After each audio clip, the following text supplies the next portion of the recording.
Children, now our today's topic is motions of the earth. The earth moves on its axis. The axis is an imaginary line that passes through the center of the earth from north to south. It is slightly tilted. The topmost tip of the earth is called North Pole, and its other end, directly opposite to the North Pole, lies the South Pole. The equator is another imaginary line. It divides the earth into two parts, the northern hemisphere and the southern hemisphere. Two different motions of the earth, rotation and revolution, account for the occurrence of day and night and seasons. The earth moves on its axis. Axis is the imaginary line that passes through the center of the earth from north to south. This line is slightly tilted. The topmost tip of the earth is called the North Pole, and that portion of the earth which is opposite to the North Pole is called the South Pole. Equator is another imaginary line that divides the earth into two equal parts, northern hemisphere and southern hemisphere. Motions of the earth, there are two different motions of the earth, rotation and revolution. They account for the occurrence of day and night and seasons.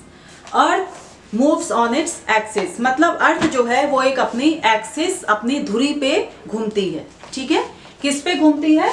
धुरी पे घूमती है. ऐसे axis क्या है? वो imaginary line है जो अर्थ के सेंटर से पास करती है और वो थोड़ी सी टिल्टेड, मतलब झुकी हुई होती है.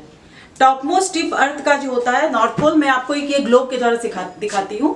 सपोज कि ये अर्थ है, ठीक है, ये अर्थ है और ये ऊपर से लेके नीचे के बीच में जो एक लाइन गई है इसे हम बोलते हैं एक्सिस. क्या बोलते हैं? एक्सिस.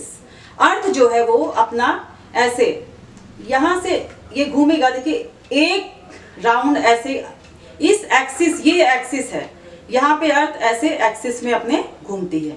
यह एक्सिस थोड़ी सी झुकी हुई होती है, मतलब इसकी जो बीच की लाइंस, जो जहां से अर्थ की बीच की जो लाइन है वो थोड़ी झुकी हुई होती है, इसलिए ये थोड़ा सा टिल्टेड नजर आता है. इसको क्या बोलते हैं? टिल्टेड. देखिए आप खुद देखोगे कि यह थोड़ी सी झुकी हुई दिख रही है आपको. ठीक है, अर्थ को हम दो भाग में डिवाइड करते हैं. एक इमेजिनरी लाइन, एक लाइन होती है बीच की लाइन जिससे अर्थ दो भाग में डिवाइड हो जाता है. इस लाइन को हम बोलते हैं इक्वेटर. आप इसमें भी देखोगे, ग्लोब में आप देखोगे आपका ग्लोब दो पार्ट में बटा हुआ है.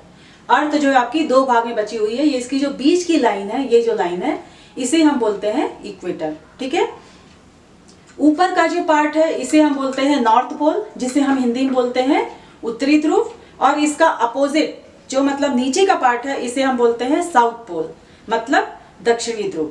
ओके, यह इक्वेटर अर्थ को दो भाग में डिवाइड करता है. ऊपर को बोलते हैं नॉर्दर्न हेमिस्फीयर और नीचे वाले को बोलते हैं सदर्न हेमिस्फीयर. हिंदी में नॉर्दर्न हेमिस्फीयर को बोलते हैं उत्तरी गोलार्ध. ठीक है, और सदर्न हेमिस्फीयर को बोलते हैं दक्षिणी गोलार्ध. समझ में आया? अर्थ की बीच की लाइन जो होती है, जो अर्थ को दो भाग में डिवाइड करती है, उसे बोलते हैं एक्सिस. यह थोड़ी सी झुकी हुई होती, इसकी वजह से अर्थ हमें थोड़ा सा ऐसे नजर आता है. ठीक है, अर्थ को दो भाग में एक और लाइन होती है जो अर्थ को दो भाग में डिवाइड करती है, जिसे बोलते हैं इक्वेटर. ओके, यह अर्थ को ऊपरी भाग को बोलते हैं. यह अर्थ को दो भाग में डिवाइड करती है इक्वेटर. इक्वेटर के ऊपर के भाग को बोलते हैं नॉर्दर्न हेमिस्फीयर, जो नॉर्थ पोल की तरफ है, और साउथ पोल की तरफ को सदर्न हेमिस्फीयर बोलते हैं. ओके चिल्ड्रन, अब अर्थ के टू मोशंस होते हैं. मोशंस मतलब गति. जो अर्थ घूमती है, अर्थ की जो गति होती है वो दो प्रकार की होती है. देखिए, एक तो ये है जिसे हम यहाँ जिधर से शुरू करता है उधर ही से वापस अपने एक्सिस पे जो घूमता है, इसे बोलते हैं रोटेशन. और दूसरा रिवॉल्यूशन होता है जिसमें अर्थ एक ऑर्बिट में घूमता है. ओके, ये आपको आगे बताएंगे. तो इसके टू मोशंस होते हैं अर्थ के, रोटेशन और रिवॉल्यूशन. जो आप इन मोशंस की वजह से आपको डे और नाइट और सीजन्स का पता चलता है. ठीक है, टू मोशंस क्या है अर्थ के? रोटेशन और रिवॉल्यूशन. और है रिवॉल्यूशन. ठीक है, ठीक है. अब आपको आगे पढ़ाते हैं रोटेशन. रोटेशन क्या है?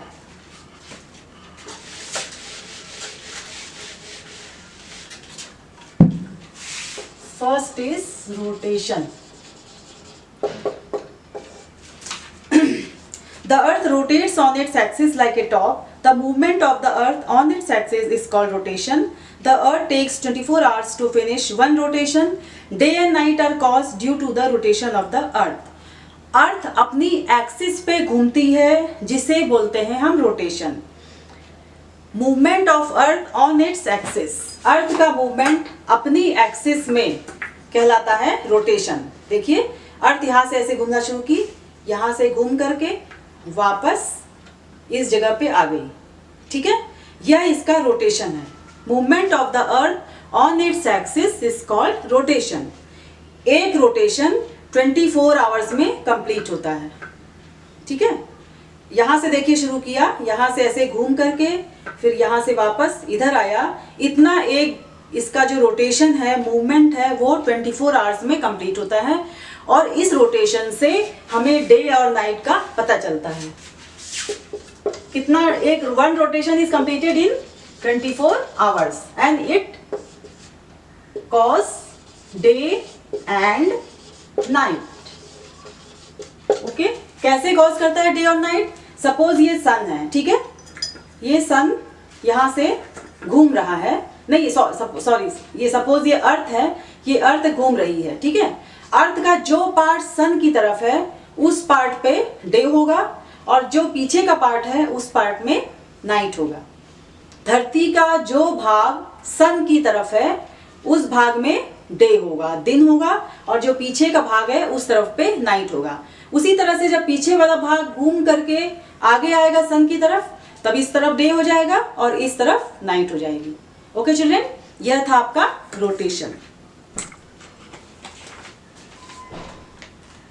Now children, this much for today's class. In next class we will discuss about revolution and seasons.